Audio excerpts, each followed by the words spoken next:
we've got Professor Pat Utomi, who is the founder and CEO of Center for Values and Leadership. Good morning, Prof. Thank you for joining us on the program today. Pleasure. Well, I haven't, listened to, at least read up on some parts of that ministerial retreat. Quite a number of sectors and issues were raised there. What sticks out for you? Come again, please. What sticks out for you in that ministerial retreat that was just held?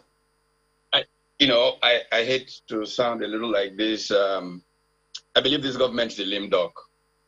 And so I really don't pay much attention to the plans coming out of it. These are things we should be doing 4 years ago. We don't begin to look at them 24 hours to transition. So that's really my basic take on the whole thing.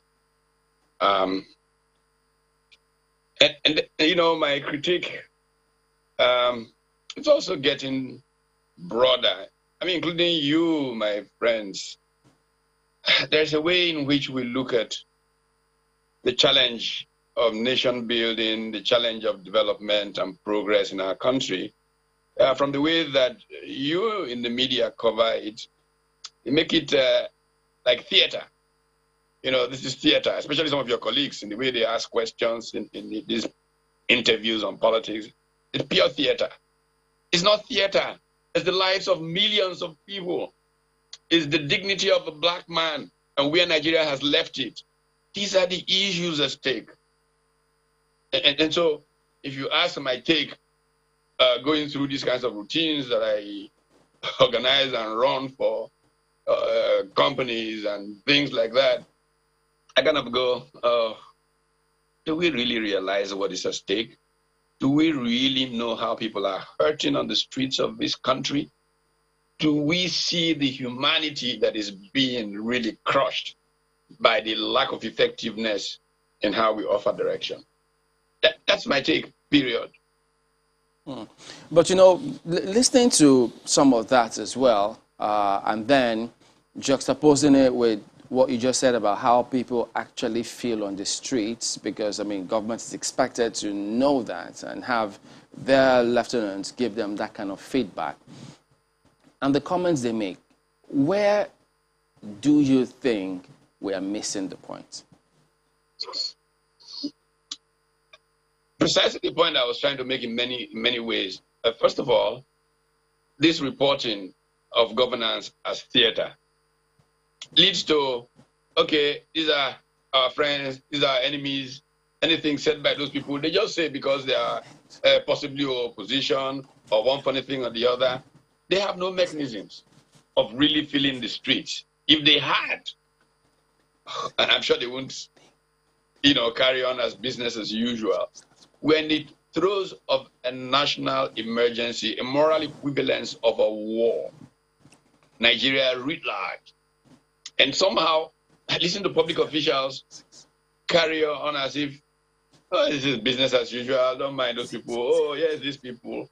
And I kind of pause and ask myself, am I hallucinating? What is going on around me? People are dying every day from hunger.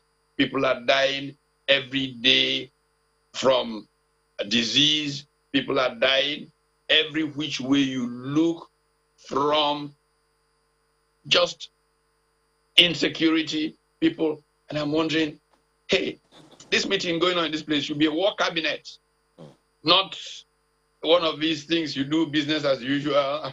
Okay, a retreat. Where are we going to go?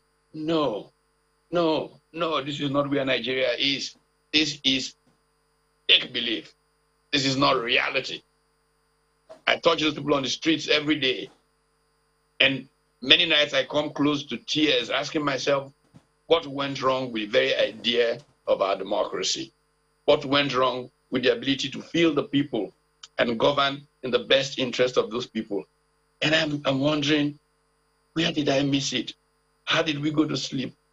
How did this become about politicians and their government of politicians for politicians by politicians? Is this what we're running? Okay.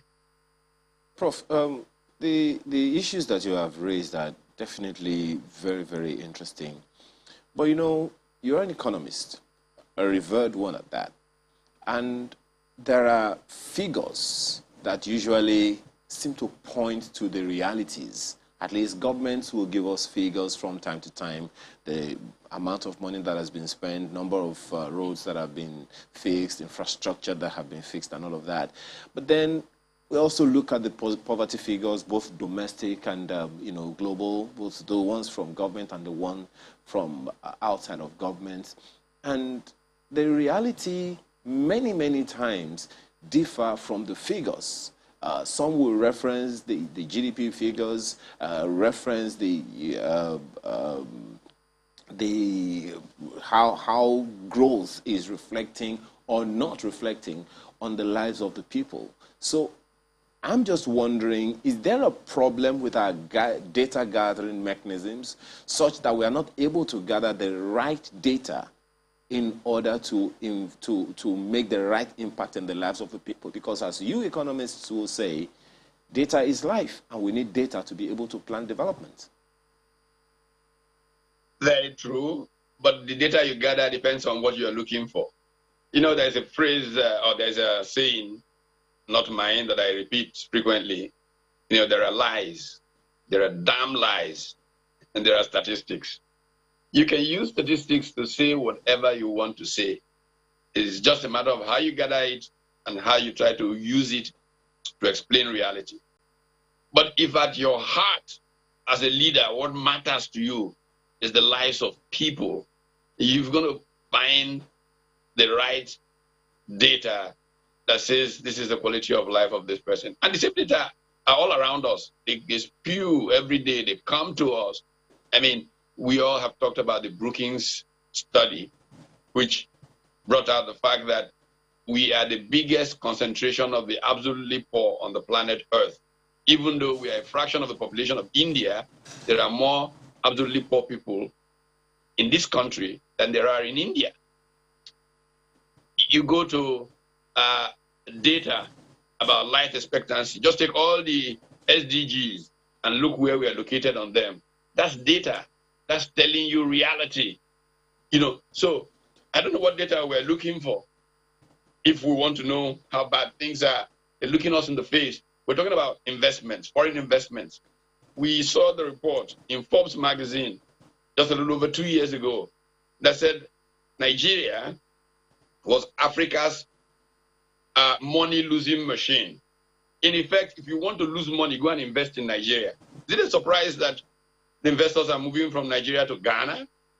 No, because our state institutions turn up investors. I mean, I was listening to some commentary the other day about people who wanted to give away money to Nigeria to make life better. And they dealt with enough government institutions trying to extort bribes from them to give free. And it wasn't a scandalous statement for me because I've experienced it. A multinational oil company in this country, about 6-7 years ago, wanted to build world-class school free of charge in my home state. They had been trying to get the government to accept that when they build this school, they will take it over and, you know, it's a gift. And they hadn't succeeded after. Then they called me. They said, okay, this is your home state. Look at what we've been struggling with to get a free gift accepted. I said, no, it's not possible. So I called the governor. I said, he said, no, it's not possible. I fly all the way to Asaba. I spent time with the governor trying to say, this oil company wants to build a free school. No, how? For months, nothing happened. Then I said, okay, maybe the governor is too busy. I called the deputy governor. I said, boy, come on, see problem. They want to give you a free school. He says, come. I came to Asaba. He called in the commissioner for education. What's the problem? The free school. No. It's... After 3 years of trying to get them to accept a free school, somebody in that company said to me, look, if these guys don't get anything, nothing will happen. And I walked away from the matter. So when we build this kind of culture, that even things being given to us free get colored by our pecuniary sense over the common good, you are in crisis. There's a collapse of culture in such a society. And you better be working on how to rebuild culture. And that's what the crisis is in Nigeria, a collapse of culture. Well, Prof, I wanted to ask you a completely different question along the line of how do we gather important data in order to impact on development on the people directly. But this conversation around culture that you have raised only raised one issue with me, which is the responsibility of state governments.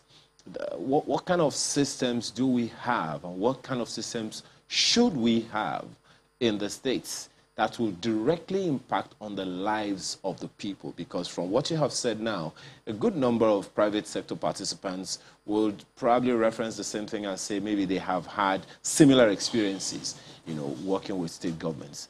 What kind of system do you see us having now, and what kind of systems should we have or should we evolve that will generate development that will affect the people directly?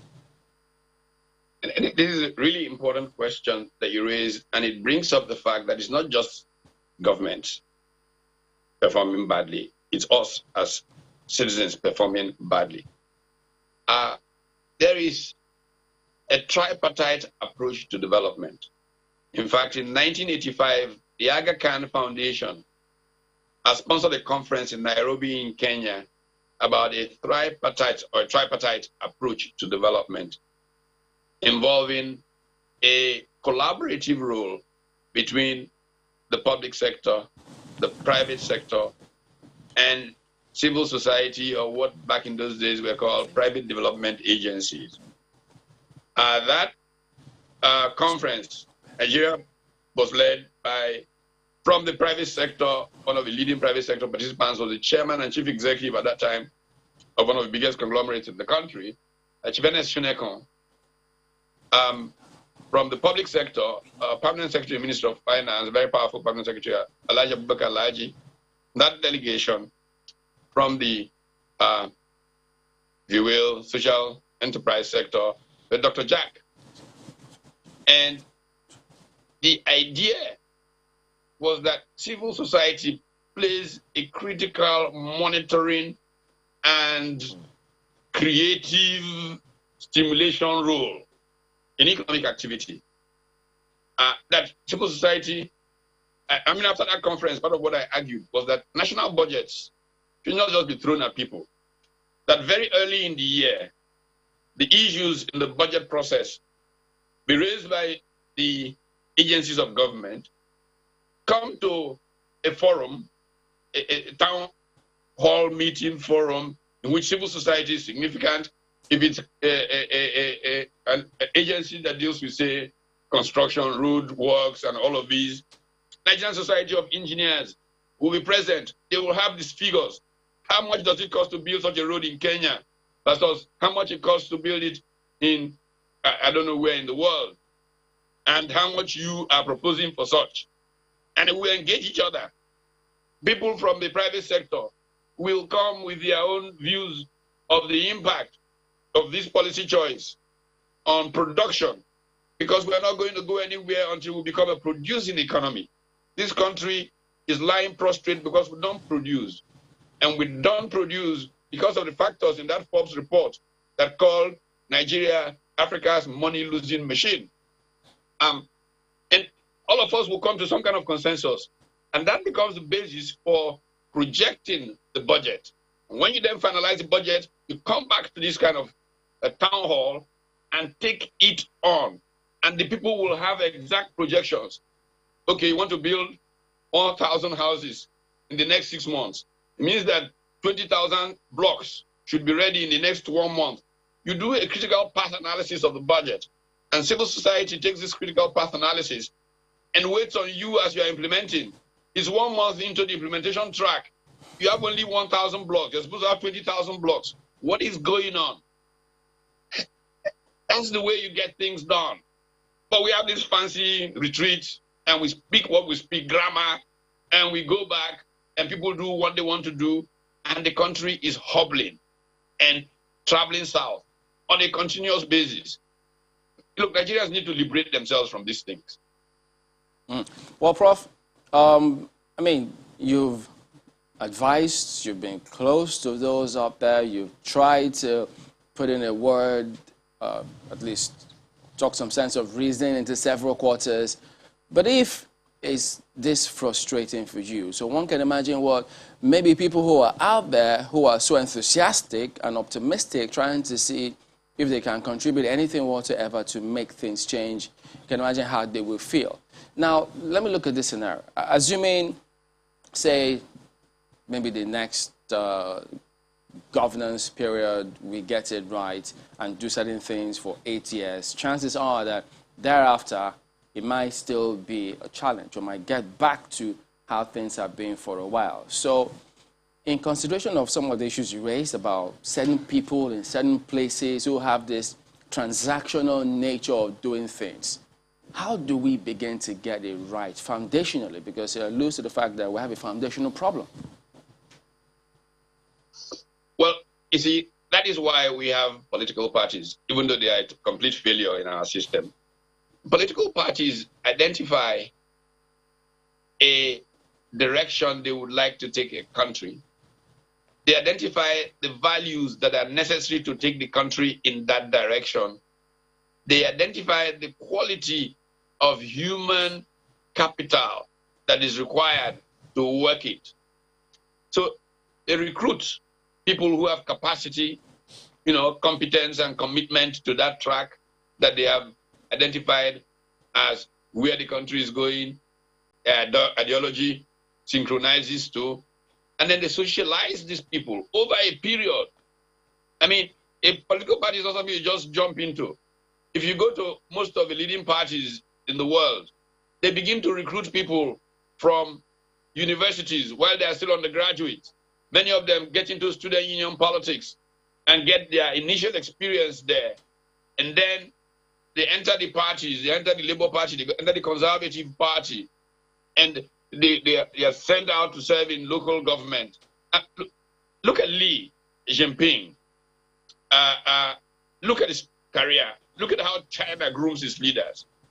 And there's a track of commitment to the cause and merit.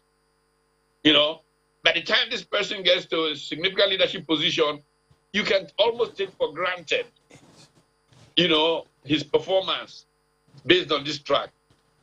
And so the Chinese Communist Party has done that for China.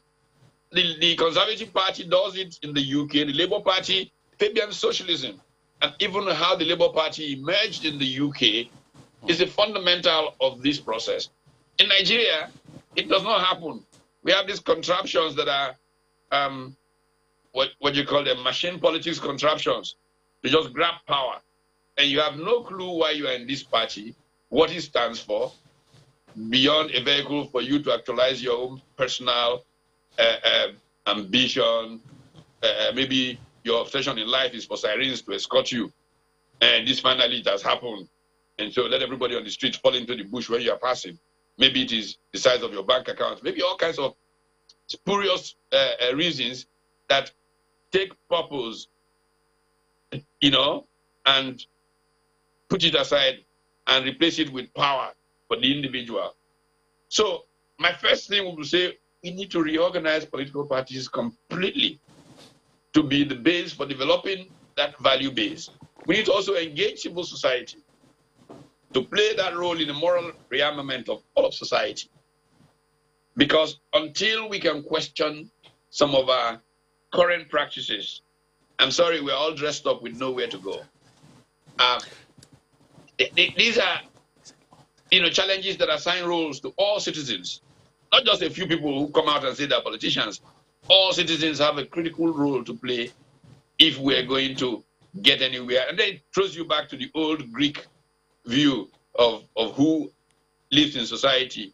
At the very base, people who just care about themselves and nothing else, who the Greeks call idiots.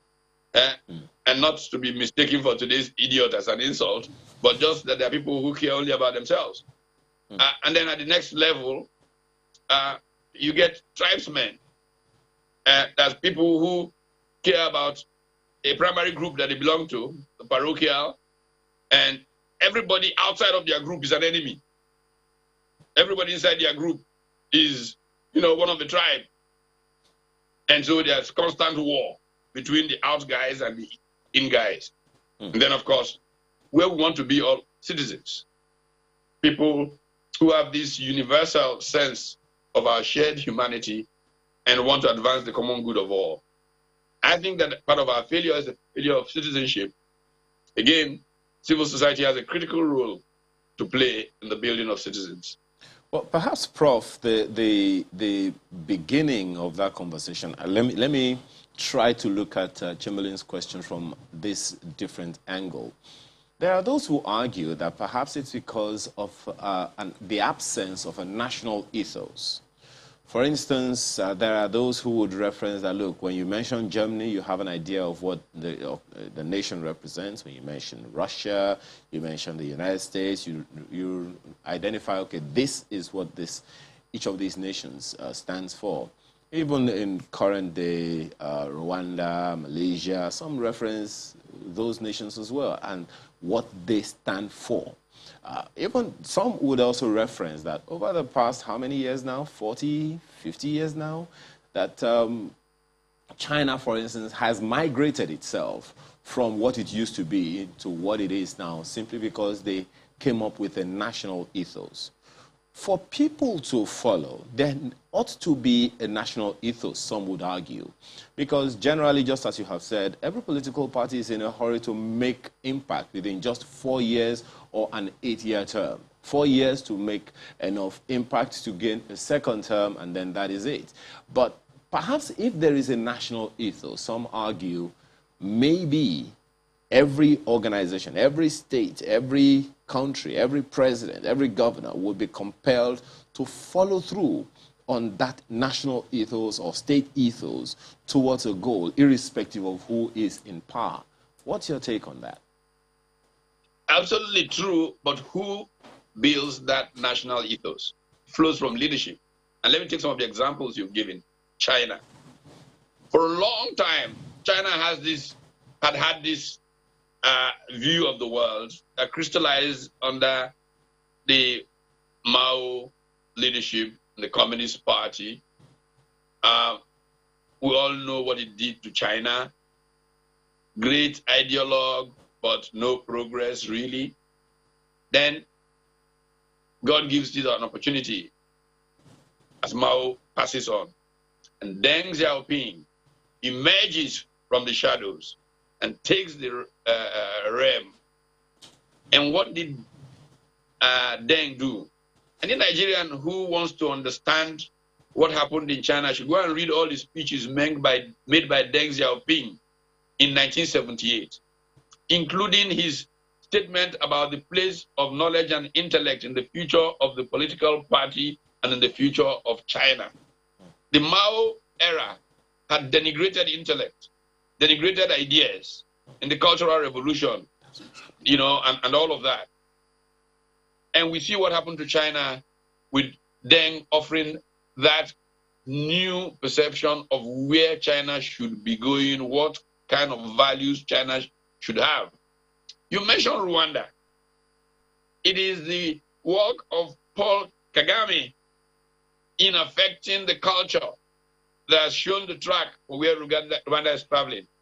And I can give you dozens of examples of countries, Lee Kuan Yew and his impact on Singapore.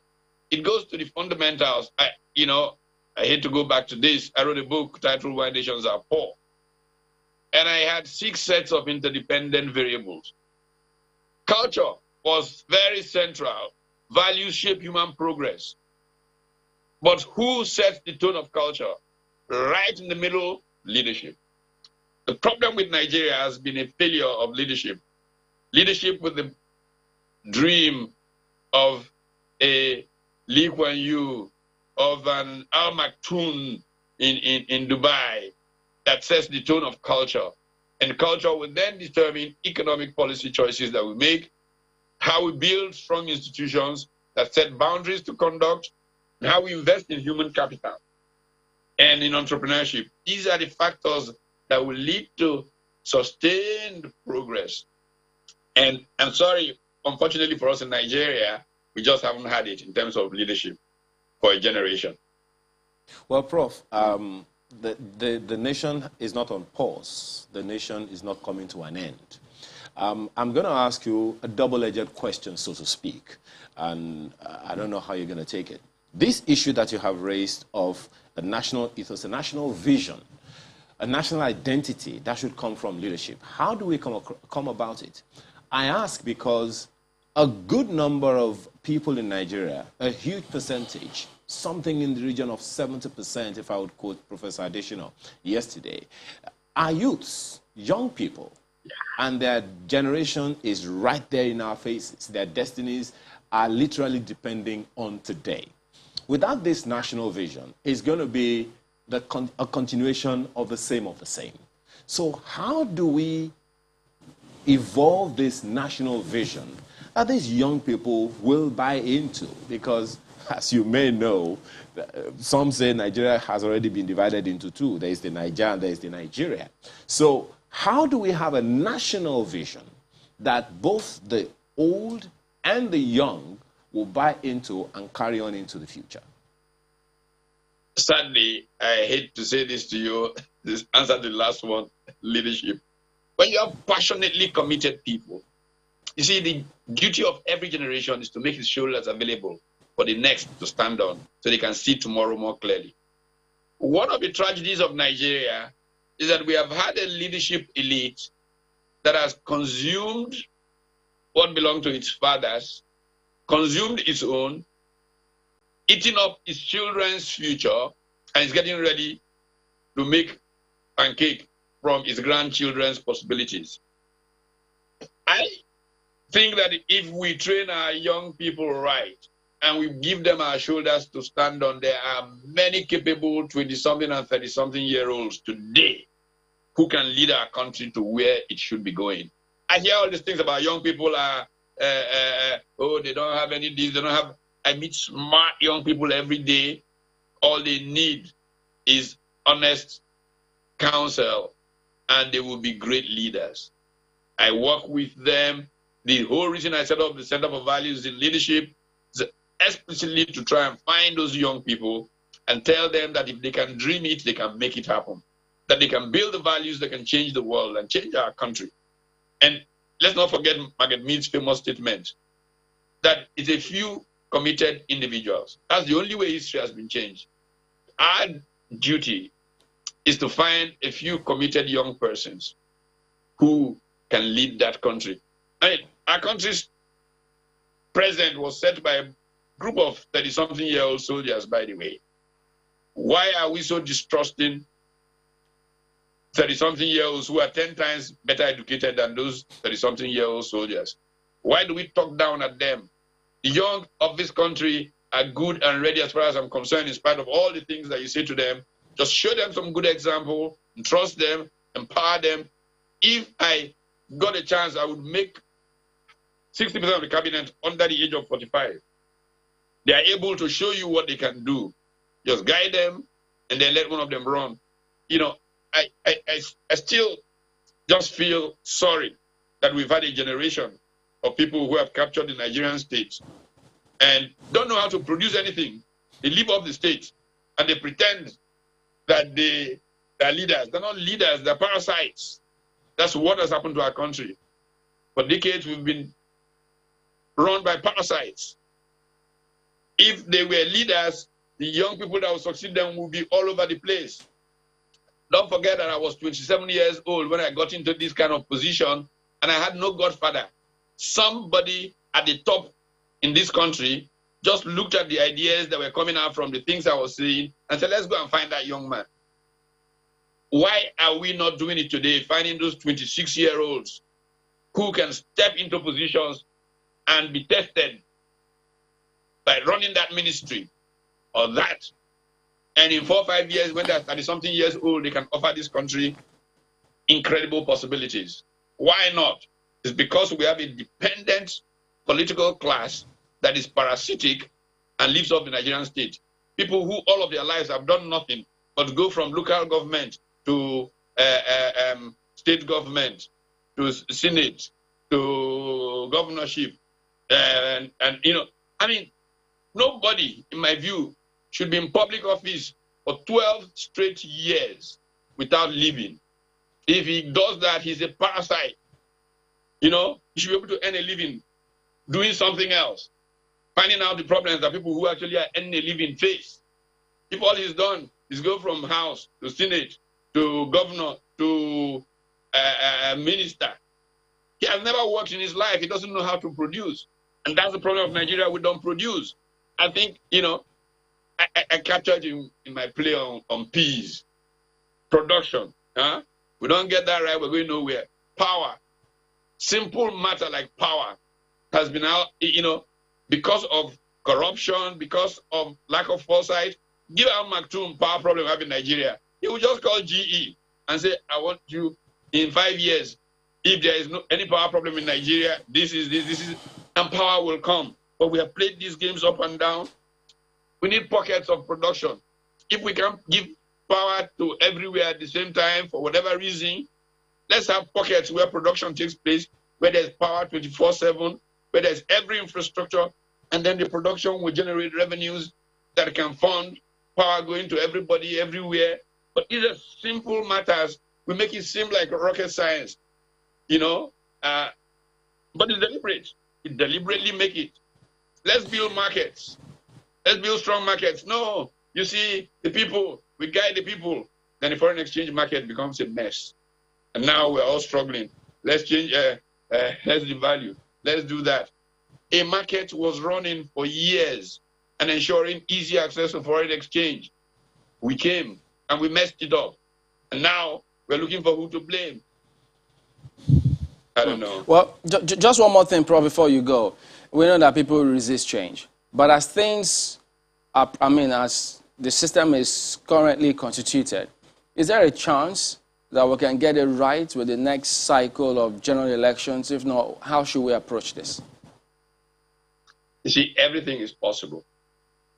I like to give an example of a gentleman who I actually spoke with yesterday. He's in the Senate today, Ibrahim Shekarau. Ibrahim Shekarau was a civil servant in Kano, and he was thought of as a kind of plug in the wheel by a governor at the time.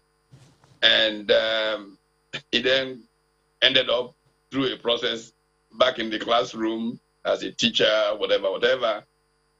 And people were saying to him, look, why don't you challenge the incumbent governor? He said, I have no money. I have no...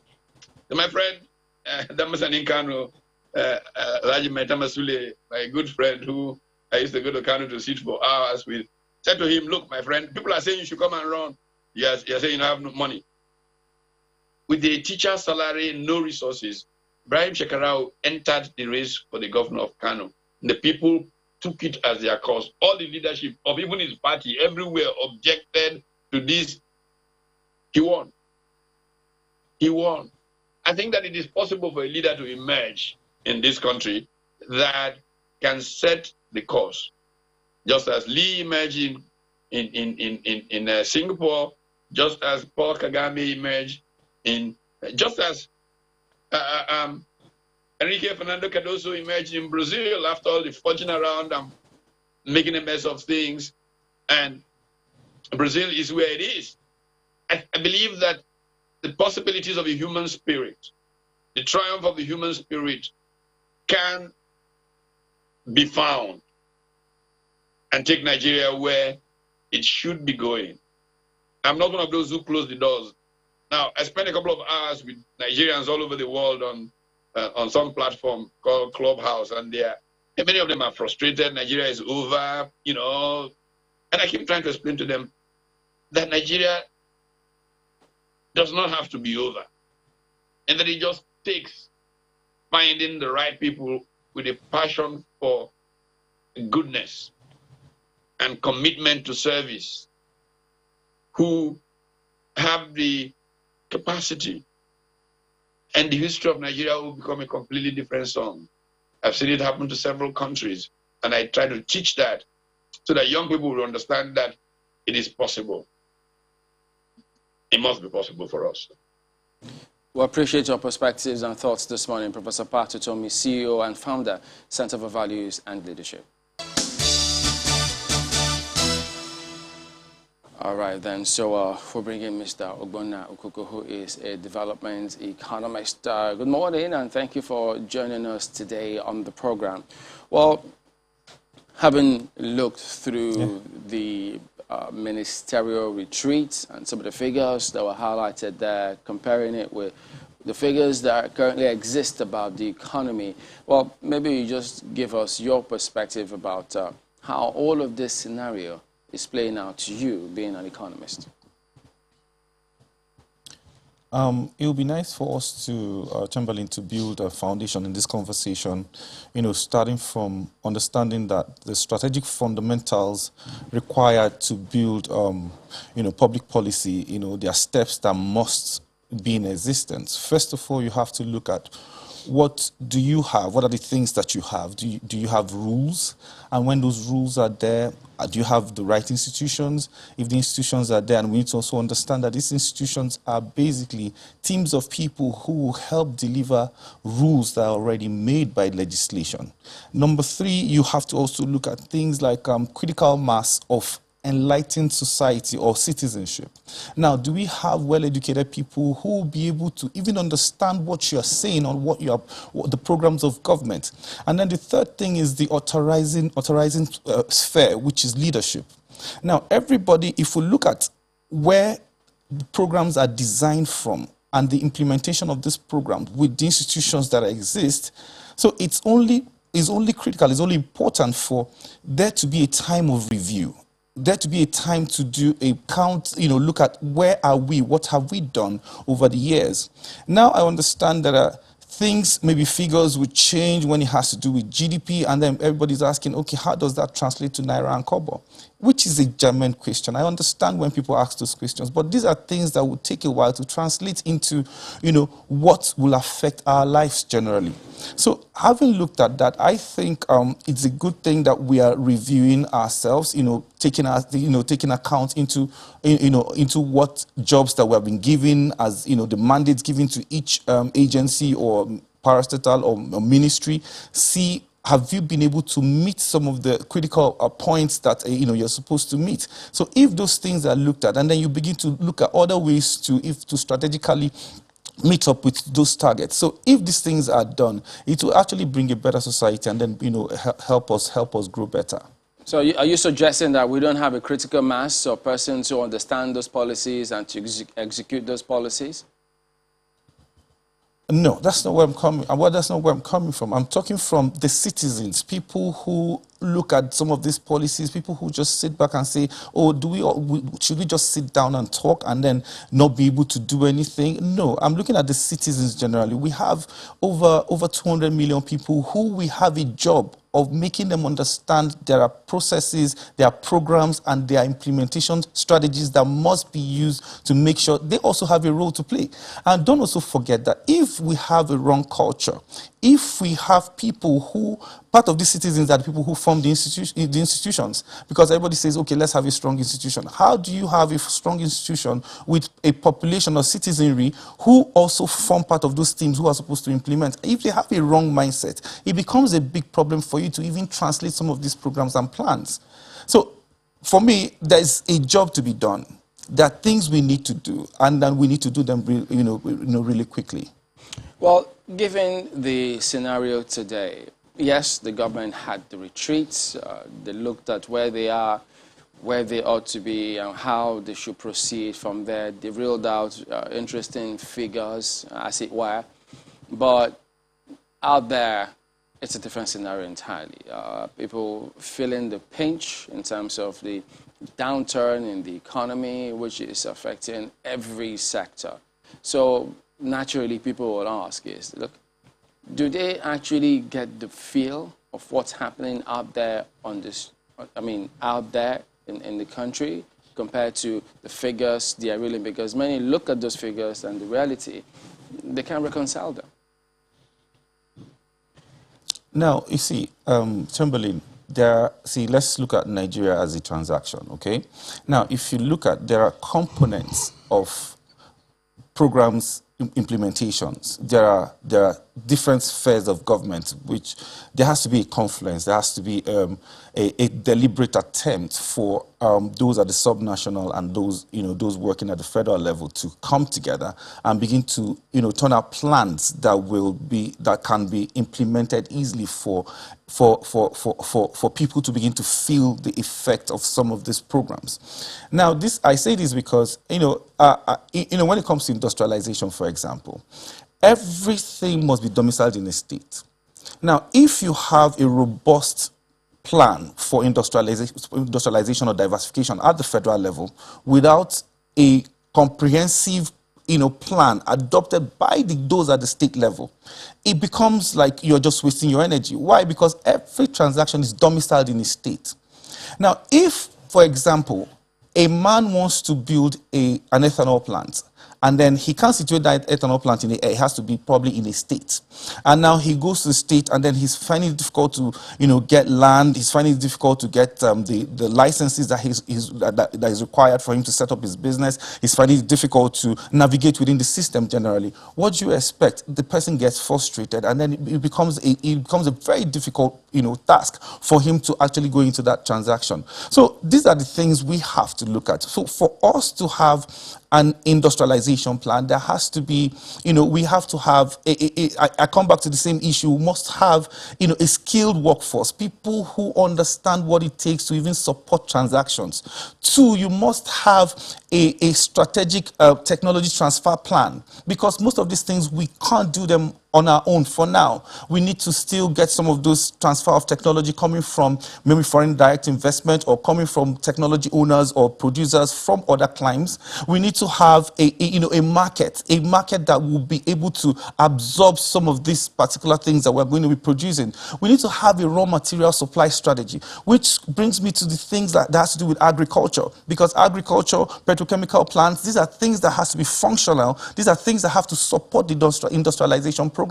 You need to have a robust financial engineering strategy.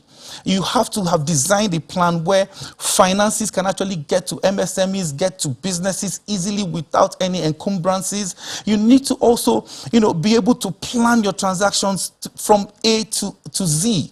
So these are the things, that we have to, there has to be a convergence. There has to be a confluence where major stakeholders, major players have to all come together, both at the federal level and at the state level, so that we can actually begin to work and then get the results that we are looking for.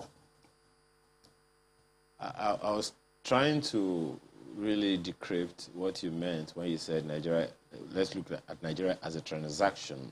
I'm still trying to understand, maybe, in answering this next question, you might be able to do that. Because a number of people continue to point to Nigeria's potential, but then the structures, the systems don't seem to be going in the same direction. From the things that were said, yesterday at that retreat, a number of questions that so many people will be asking is the system itself strong enough to bear the potential that the country has if it would indeed explore all of itself? Because it will seem to many that, even from some of the issues that were raised yesterday by the top government officials, the potential is there, no doubt, but the system doesn't seem to be strong enough if Nigeria was to explore all of itself right now.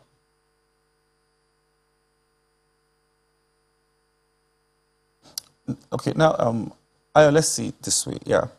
The key thing, which is what I think, because, okay, these things that came out yesterday actually came out because we all sat down to have a conversation. Now, the second stage will now be, okay, what do we do with some of these conversations? Now, the leadership of the country will actually still, I expect the president at this point in time, looking at those issues that were raised and say, okay, this is a round peg in a square hole. So you have to go to this other area, or you have to exit the cabinet, or you have to leave this particular agency because you don't have the capacity to do that. So that's actually one of the things that I expect to happen, because reviews basically, when you look at some of these things, is basically for you to see where we have gone wrong, or what we're not doing well. And then you see, there are no two ways about it, whether we like it or not. If we have right people positioned in right places, it makes life a lot easier. But then let's not also forget, I keep mentioning this, we can have a very robust plan at the federal government, at the federal level. But without that merger, without that confluence with those at the sub-national, because of the way Nigeria is structured, it will be a bit difficult for us to actually achieve the milestones that we want to achieve. So I think beyond this, after this review, and then the plans that will come afterwards must have that fusion, must have that chain connect between the federal government and the state government, and then it has to go beyond political affiliations, so that we will know that we're trying to build a nation that we can actually live for our younger generation to take over. But the question then is, what is missing? A number of things would seem like, look, every ministry, every department, every agency has its own unique vision, its own unique, ideology, its own unique goals. Customs wants to make money, immigration wants to make money. Some people are asking for a nexus. At that meeting yesterday, of course, you would also see that there have been calls so many times for collaboration of ministries, departments, and agencies. There were issues also raised concerning the fiscal policies versus monetary policies. So it would seem like there is an absence of a corporate direction to which the leadership is taking the country. Because if there isn't a rallying point or a rallying goal, everyone is going to be working at variance. So do you see that as a challenge? Like, okay, the ministries, departments, and agencies are not really able to work together or to collaborate because they really can't identify a particular thing that everyone is working towards? Or you think, okay, maybe it's okay the way it is, we can still achieve some growth or development? Of course, there's always room for development or improvement, rather.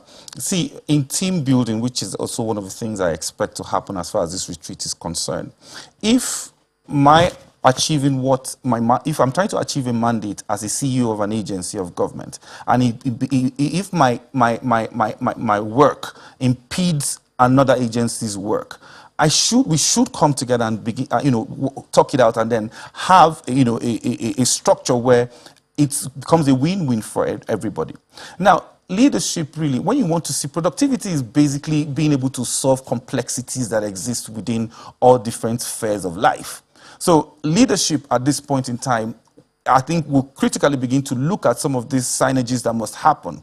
Talking about the fiscal and the monetary policy, and yes, I quite agree, because but it's just that when it comes to economic structures or trying to build an economy, yeah, the fiscal policy managers are the ones who actually implement more. Now it's beginning to look as if the monetary policy managers are not doing more. So I think some of the things that the central bank is doing is beyond their pay grade. They should work in hand with the fiscal monetary managers, so that some of these things will leave them, because I don't even think they have the manpower to manage some of this. Yes, they are good ideas, the anchor borrowers program, the designs that they are coming up with, they are nice, but I mean, these are things you need to. You can't do MSME funding without having Smeden leading on it. You can't do all of that without having the Ministry of Trade and Investment lead on some of these things. So I think that there's room for some of these conversations to be placed on the table, and then I expect moving forward from now there will be a smoother ride. Some decades ago, Nigeria used to be at par with India in terms of foreign direct investment. In 2020, Nigeria gets $2.4 billion in foreign direct investment, and India gets $64 billion. That's from those who are looking from the outside. Last time, the VP did say, owing to the economic sustainability plan, how they brought in the COVID funding and all those cash transfer programs, they've been able to create some 2 million odd jobs. But if you look through the figures with the MBS from Q4 2020, Nigeria's unemployment rate has risen to about 33% or thereabout. So you look at all of these figures in terms of government's plans and programs and the current stats and data out there. That's why I said, how do you reconcile them? Now, from your perspective and this retreat that government has had, from what you've seen, would you say that government is on the right track or getting policies right? Okay, let me answer your question from trying to look at the investment promotion angle of it, because you talked about investment, attracting investment to India and then Nigeria. Now, investors are resource seeking. They look for resources. Investors are market seeking. They look for large market. And please, let's not misunderstand it. Population is not market, because you might have a large population with people with less disposable income to actually afford what you are making. So number four, investors are very interested in strategic assets. So if you have huge, lovely strategic assets, they are interested in coming into your country because of those things. But there is a great denominator. In all I have mentioned, the fourth thing and the most important thing is efficiency in your system. We talked about your tax regime. We talked about how easy it is for people to get licenses, how, your registration, how to get things registered, how to actually maneuver within your system. I always say this everywhere. Investors are like, our investment is like water. It moves to areas of least resistance. Now, if peradventure you see that there are no legal bypass to some of the impediments that are structurally have held a lot of transactions down. Now, it becomes a bit difficult for you to get some of those investments to come. Yes, of course, we have potentials. Yes, of course, there are things this is an untapped nation. We've not even started talking about solid minerals in Nigeria. We've not even gone anywhere when it comes to logistics. We're just building railways at this point in time in our nation. These are things that will still be concessioned in future. And these are things which is still part of the strategic assets I'm talking about. Now, if looking at all of this, and then a nation is being, and we're looking at, and we're not able to see how to manage some of these, variables that affect or impede development. Now, it gives us room for us to say, okay, let's improve on things. Let's begin to work hand in hand with those, like I keep saying, those are the subnationals. There are things that are they're legally there that becomes a problem for you. Let me give you a very simple example, Chamberlain. If you're an investor now, you want to do power in Nigeria, do you know you have to deal with at least 7 different agencies of government? Starting from, you have to go to NERC, from NERC, for you to get your power generation license. Before you get that power generation license, you have to go to TCN because they need to see your power evacuation corridor. So TCN has to do all of that. You must go to Ministry of Environment to get your EIA done. You must go to, because if it's gas fired power generation plant, you have to go to NMPC. Just winding down on that, we just need a clear feedback. It's just a clear feedback to the authorities who need to know the real figures of what's going on out there. That's why I ask, what will be your feedback be to them? Are they getting it right? Yeah, my feedback to them is to streamline. We need to work towards streamlining some of these processes. And these are things, and some of them, so do we need to streamline if we're getting it right? Assembly, leadership are represented in these meetings. So they know that there are things that actually become an impediment in trying to, drive investment or, make businesses work as, in Nigeria, so that they begin to make some of those changes that are required. Okay, even though I still didn't get what the feedback is, actually. Well, thank you for coming on, Mr. Gbona Akuku, development economist. Well, back in a moment. Stay with us.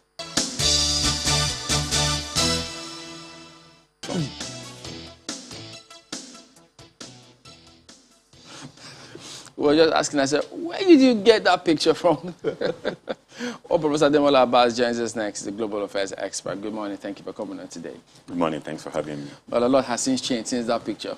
As we can see. Yes, I can But see. you know, but unfortunately, it would seem like not much has changed, you know, in our affairs, you know, in the country.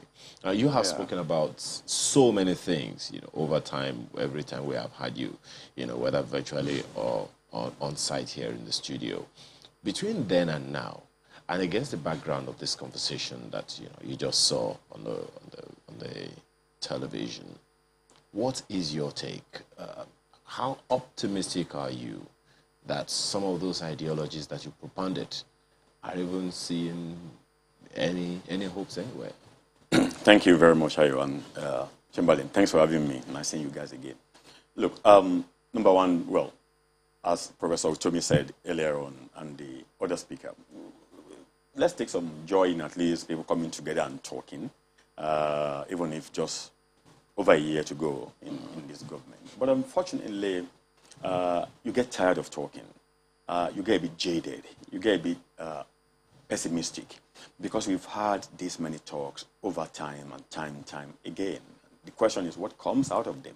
It's a very important question. That from where we were coming to now, what has changed? Not a lot, unfortunately. No matter how optimistic one wants to be, you just have to be realistic about Nigerian situation. I mean, look, we're not dead. Let's get that clear. We're not extinct. But if we are not careful, I think we are inching our way towards a much larger disaster in so many ways. You know, ministerial retreat, they're talking about what we need to do and this and that. Look at the background. People are talking about debt to GDP ratio and this and that is still okay for us and so on and so forth. But is this the kind of conversation we should be having in 21st century? This government has been in power for over 6 years now. If I'm right, in about 17, 16 months, it should be over. And they're still talking about fulfilling their election campaigns. I don't know which part of it they want to fulfill, whether it's the economic part, whether it's the security part, and so many other parts that have been left almost completely unattended to. So, well, on the one hand, as I said, one feels, okay, at least if to fulfill our righteousness, let's come together and do a bit of review. But where we are going to from here is pretty dicey. You know, I looked at one United Nations Conference on Trade and Development report in 2006. Yes. And then they said, one of the ways, in fact, it is one of the only ways to reduce poverty or eliminate it is through human capacity development. We know that different states, time and again, they have this investment summit and things like that. And we look to the ivory towers as well to give us, you know, the kind of personnel that will be there to run these economies. But we've heard some of these states also say, look, in spite of all of those summits that we've held, when these opportunities come and the jobs are there, we have a challenge. The human capacity. So how do we reconcile some of these things? Is that a present danger, or, you know, we're making a mountain out of a molehill? Well, thanks, Chamberlain. That's a very important question. Because, look, human capital is the most strategic capital any nation could have.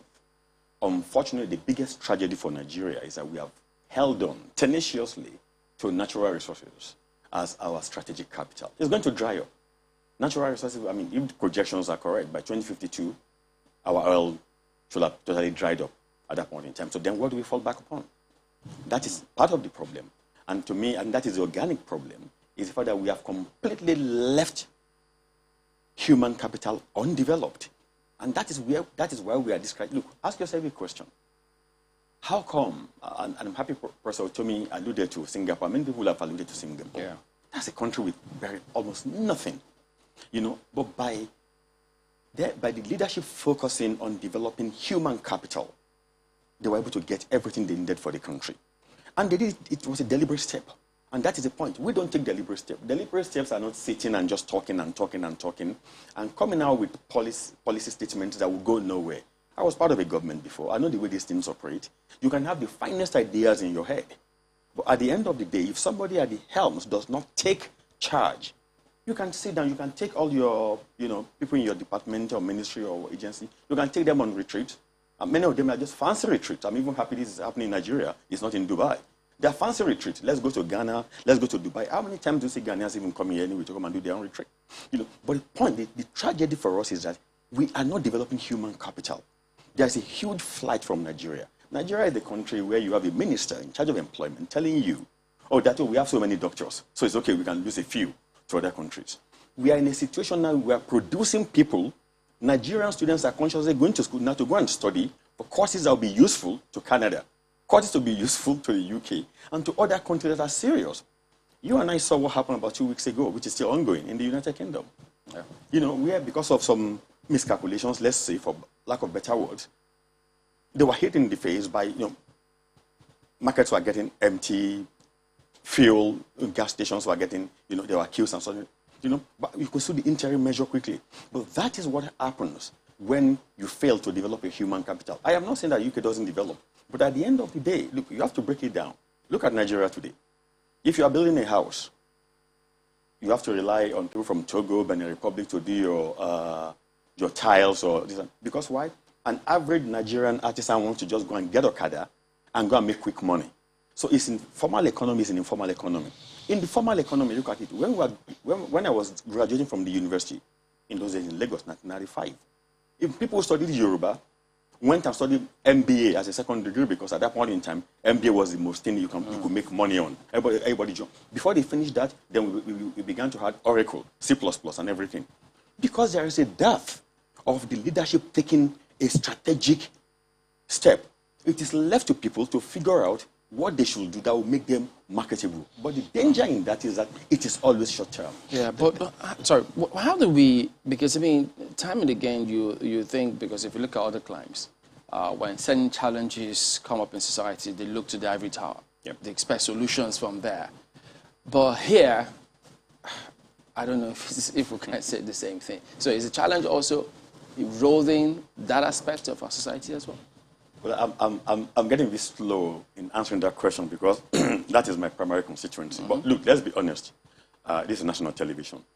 The Nigerian leadership, political leadership, has a nearly contemptuous, deference to the ivory tower. Nobody treats their intellectuals the way Nigerian government treats their academics, their intellectuals. To start with, look, a professor in Nigeria is earning 450,000 naira a month. So what kind of research do you expect from that kind of institution? And number two, and I'm happy when Professor Utomi was speaking earlier on, it drew a very important and fundamental link between Mao Zedong's government in China and Deng, who came after him. Mao Zedong went after intellectuals. He didn't really respect them as much. And look at where landed China. But when Deng came, Deng rebuilt that, recognized the fact that, look, you needed these people to be able to rebuild a strong country. Yeah. Not too far. Israel was probably the only country that invited an intellectual, Albert Einstein, to come and become the president on the sheer strength of his ingenuity, his academic brilliance. And of course, a true academic said, you know what, I have nothing to do with governance. I cannot be your president. But in Nigeria, how do we treat intellectuals? We see them as enemies of the state, point blank, because you speak the truth. I could watch Professor Otomi almost sort of exploding when he was talking, and you could not but understand the level of frustration that people like him will feel in this kind of system. Because we denigrate academics. Look at our institution. Look at our education sector. We churn out graduates who come out and have no jobs, who are ill-baked, to be honest with you. They are half-baked, they are ill-baked. Look at our university system. Everything has all but, to be honest with you, all but collapsed. Practically. Well, Prof, the academics have been part of the system for decades.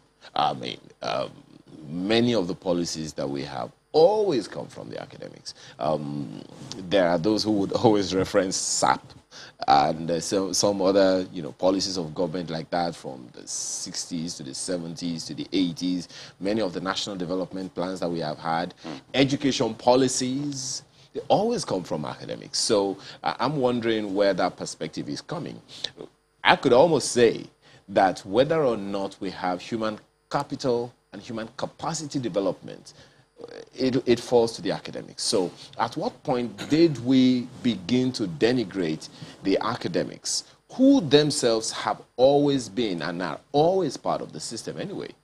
That's a very important question. Look, by no means am I lionizing the academia at all, or demonizing the political class. No, I'm looking at their interaction.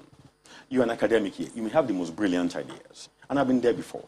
You come, you project. Yes, academics can sit and project SAP and say, look, let's go for SAP, let's go for this and this and that. But don't forget, they don't implement. But we have had academics as chief executives of states. No doubt about that. I mean, far few in between.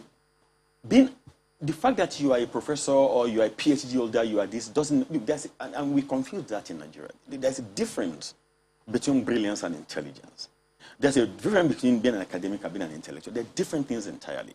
What I'm talking about is that how seriously do we take projections coming from the Ivy Tower?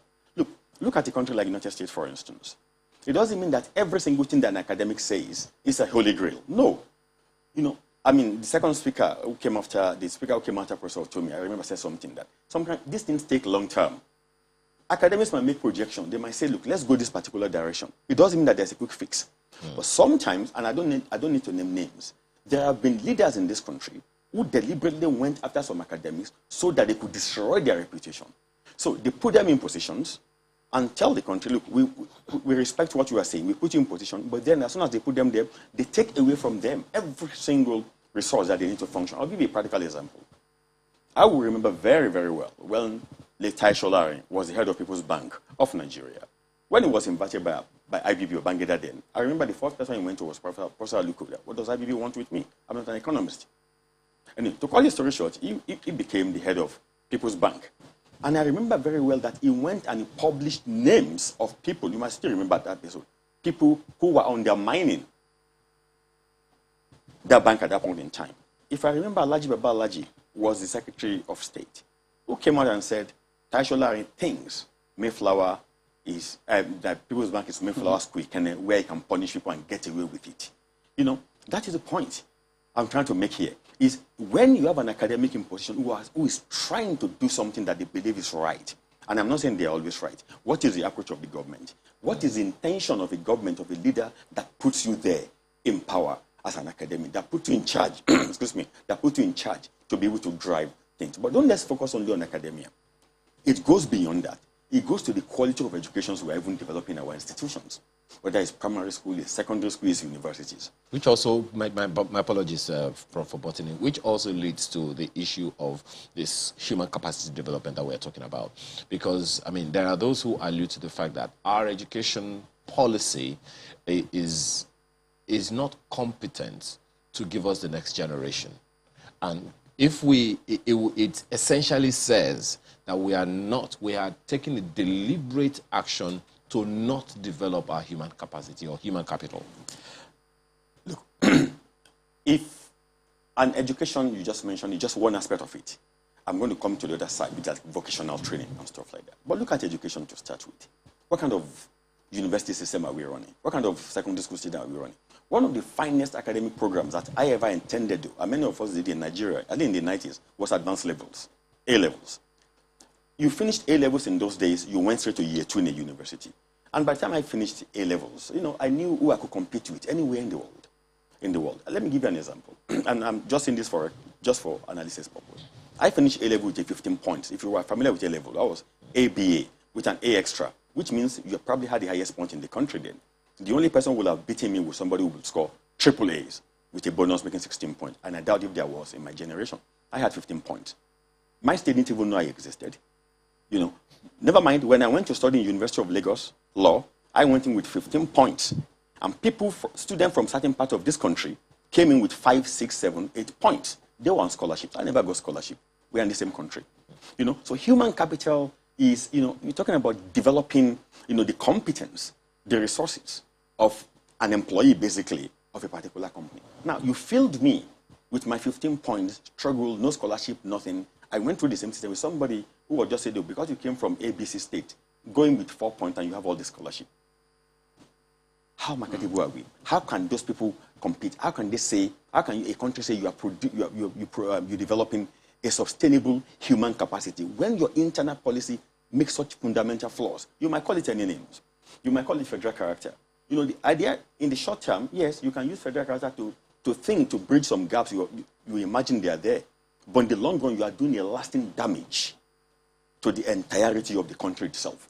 Because if you come from state A with a 4 points, you study with me with a 15 point from state B, and we are gunning for the same jobs, then there's a problem. And if they still apply that, which is what is happening in Nigeria today, at the national level, they then put somebody in with that 4 point. What do you get? 1, 2. Look at national level. Nigeria is about the only country in my research that I know that submit the names of ministers to National Assembly to clear without allocating portfolios to them. I was a member of cabinet in Lagos State. I appeared before the State Assembly to be cleared for that post without knowing what position I'm going to be running. Nobody does that in the world. So you are a minister, you appear before the Senate to be cleared. What are they clearing you for? What questions are they asking you? No, the myth is that whereas a minister can function in any particular role. That is not the issue. Let me link this with that, because, I mean, they say a lot rises and falls with leadership. Precisely. And if we don't get the right set of people in certain positions, all of these policies that we think will move us right will just be going south. Yeah. I mean, you had a stint with that in politics. Where do you think we're actually getting it wrong? Chamberlain, I'll just give you an example now, and I'm happy you latched on that. So if I was appointed as a commissioner or a minister, without anybody asking me questions about my competence in the State or National Assembly, because I haven't got my portfolio then, and I get in, the first thing in my mind is that whatever portfolio you're allocating to me has no bearing at the end of the day to the questions I've been asked for. Nobody gives a toss at that point in time about my capability to function in that particular ministry. So if I don't have that fathom, I cannot begin to promote values. I can't begin to promote policies that will make sure that students are given the kind of education that will feed directly into the workforce. Because at the national level, I have not even got that into my sensibility at all. So we need to take a step back as a nation to say, look, what kind of policies are we churning out? And who are developing these policies? And look, let's be honest with you. I've heard a lot about youth being, youth empowerment, bringing you to come and implement, developing this for the youth. Who will implement it? People who are calling themselves youth in Nigeria, some of them are 70-year-old. We have people who have been in government for the past 35, 40 years. And I was listening to Professor Tomi when he was saying anybody who has been in government for more than 12 years, you're a parasite. Well, that is the point. Look, anybody who is in any political party in Nigeria today, who goes to bed as a member of Party A and wakes up as a member of Party B can never generate the kind of policies that will take Nigeria out of this doldrum. It's simple. If you say somebody is a Republican in the US, you knew automatically then the values they stand for. Yeah. They don't believe in abortion, they don't do this, they don't believe in homosexuality, and so many other things. Those are your personal values. Your personal values animate your party. So you cannot wake up one day and simply say, you are now a Democrat. Something must be wrong with you. But how do we get it right? Because if you look at our present reality, the kind of democracy we're on, it has to be numbers. If you get in there, you get the most votes, you win. Now, the kind of people who could vote for you could be thugs. Yeah.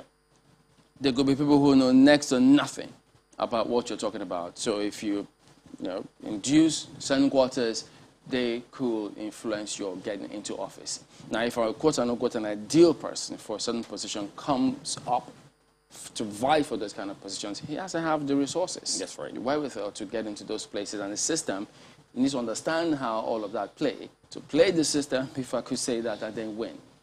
Can that actually happen to someone who is well-intentioned? Oh, definitely. That's why it's straight away yes.